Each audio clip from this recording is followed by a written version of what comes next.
The Wallabies came away winners 22-12 after a fairly dominant display in Sydney, and the scoreline probably flatters the Lions there, I would say.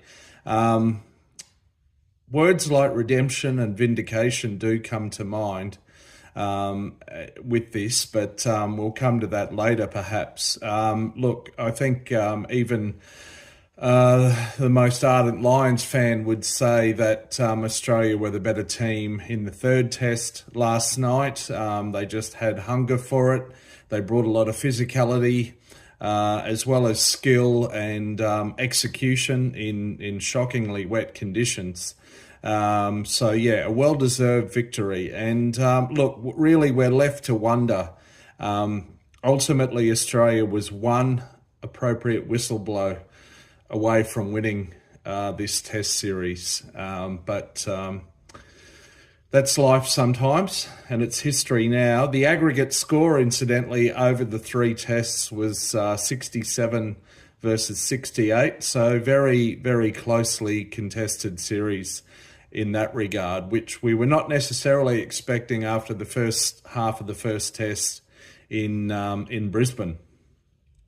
Anyway, just want to run over a couple of key events. Lineouts had been a concern for the Wallabies earlier in the series, particularly in the first test and at times in the second test.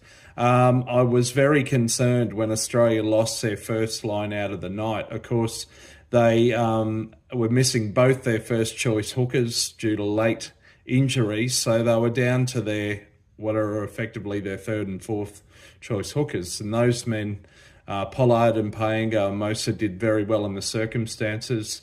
And I have to give a special mention to Nick Frost. He was excellent and ever reliable in the air at line-out time all night, and as were the entire pack, really. In the end, Australia only lost two line-outs. I think they were both in the first half. The British Irish Lions lost at least six over the course of the match. So things went awry for the Lions there in that department and in various other departments. But yeah, in terms of scrums, Australia were dominant. So Taniela Tupou, who had been on the outer and is bound for France, was recalled due to injury to Alan Alatoa, and he did excellently well.